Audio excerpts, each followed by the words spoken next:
Hello, welcome to the video.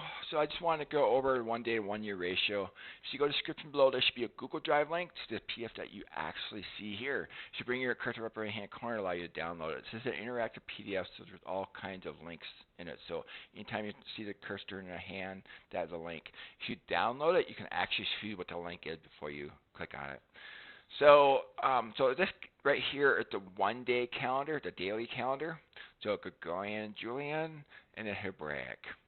All right, and Hebraic being the Jewish calendar, and up here is the yearly calendar. All right. So I'm gonna try to explain the 1 day to 1 year ratio. So first, let's get a little bit of flavoring in the Old Testament. So in the Old Testament, let's see here. Let's just click on that. So basically, on the 10th day of the month, this is the first month. Yeah. So what happens to people? Every man should take for himself a lamb, and then they basically test it. All right, and then it should be without blemish, and then till the 14th, and then the high priest gives it the yay and nay, whether it's good or not. So, and then they eat it on the Feast of Unleavened Bread. This is right here in the timeline. All right. So there's 4 12-hour days of testing. I say 12-hour days. This is more from a Hebraic calendar perspective. So yeah. So yeah. Then the high priest tests it, and then they eat it. All right. So that's Old Testament. Well, then Jesus comes along, triumphal entry. Just zoom in a little bit here. And believe it or not, the triumphal entry was on a Saturday. Doesn't that make sense? Sabbath, they're not working. They have time to cheer Jesus on, right? It was on a Saturday, not on a Sunday. They've been working. Sorry, Jesus, we gotta go work. Yeah. It just fits the schedule. Just think about it, okay? Just go along with me here, okay? So yeah, so I have passages all through here supporting everything I'm saying, and so you can look up your stuff in your own time. So Jesus enters, and so he's going through the testing of the lamb. So it's 4 days, 12-hour days, 3 12-hour nights. That's 84 hours, 3.5 days. That's so you transfer that from 1 day to 1 year ratio, you bring it to here, and it's the 3.5 year ministry. And did he pass the test of the Lamb? Do we have scriptural proof of that? And by golly, we do. Thank goodness for Peter. So he said, you know Jesus of Nazareth, how God anointed him with the Holy Spirit with power, and how he went about doing good and healing all who were oppressed. Now he's speaking to the Cornelius household, of all people, were Gentiles. So for God with him, this is actually the first time gospel or the Gentiles hearing the gospel. We are witnesses of all the things he did, both in the land of the Jews and Jerusalem. So he's basically telling them that the Lamb of God passed the test. All right. So Jesus passed the 3.5 year ministry. All right. So now we go to the Passover lamb. This is actually a 1-to-1 ratio, 1 day to 1 day. So 1 day here equals 1 day here. And so this is where the Lord's Supper takes place, and Jesus died on the cross. At that point, Jesus swapped position. When the veil of the temple tore, the Holy of Holies went to him, and he took over the role of high priest.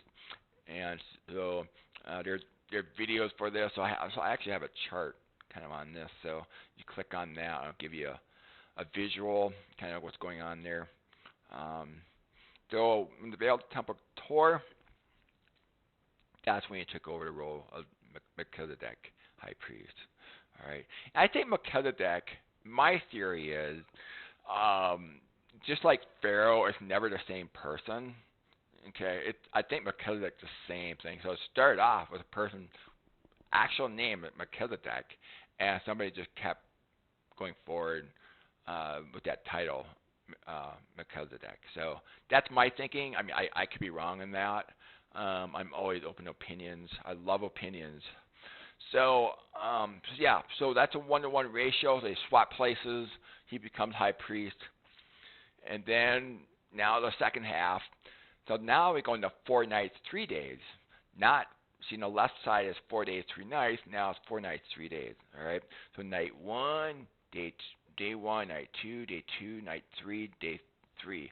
So these are the 72 hours that Jesus was buried from the ninth hour, which is 2 to 3 p.m. here, all the way to the ninth hour. He could not have risen any sooner than the ninth hour here. He had to meet that 72-hour requirement. Where am I getting this from? Am I just making this up out of thin air? No. John chapter 11, Jesus said, "Do you not know there are 12 hours in a day?" So the precision level that we need to work with here, always try to push towards it to the hour. And when you do that, you come across some pretty amazing things. So, yeah, so he could not have risen any sooner than the ninth hour on Saturday, Nisan 17, which was April 6, 30. All right. So when did he rise? He had to have risen before 6 p.m. sunset. He had folded a napkin at that point while there was still light. Now, he has a new body, yes. He can transform back and forth physical to the glorious body, heaven, and all the way to being omnipresent. I agree with that. But he was in a physical state when he had first arrived. And so, to my understanding anyway, so he was limited to what he could see. That's what I believe. He needed sunlight at that point. So it had been before sunset. All right. So the tomb was discovered empty here as he crossed over from darkness to sunrise. The tomb was discovered empty, not to be confused with the resurrection in itself. So there's a lot of misunderstanding between the tomb being discovered empty versus the actual resurrection. All right, this is that half day right here. So we have 4 nights and 3 days. That's 84 hours. That's 3.5 days. So we equate that to 1 year. That's 3.5 years on this side. So for 3.5 years minus 1 day, the gospel went to the Jews. And that last day, it went to the Cornelius household, confirming the covenant with many. So it took 1 week to do of 7 years. So what does that mean? From Jesus' baptism to the Cornelius house baptism was exactly 7 years in the Hebraic calendar, using the times, and half of times, tying into the feast festivals. That's a whole nother lesson. So it's exactly 7 years in Hebraic calendar. All right. Now, if you use a Gregorian calendar, it gets interesting. If you go Gregorian, which you can't go by, but Gregorian, if you take 3.5 years, this was Wednesday to Friday. This would have been Wednesday to Friday to Cornelius, from the time the Lord appeared to him to the time that he heard the gospel. But we had to go Hebraic. Sorry. But it was still actually 72 hours, just like Jesus' death, burial, and resurrection. So, to the Lord appeared to Cornelius, told him to send for Simon Peter. 72 hours later, he's waiting to hear from Peter the gospel. So, in the Hebraic calendar, it's time, half a time later, roughly 3.5 years later. And,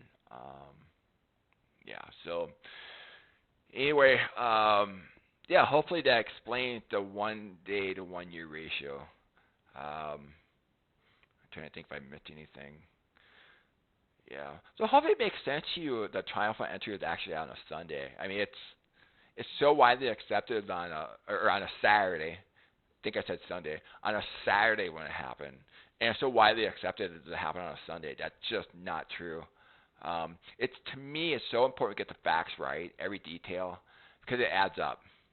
It really does add up. Because any small pivotal thing that we get wrong, it creates an accumulation that blocks what we can see, and it just builds up.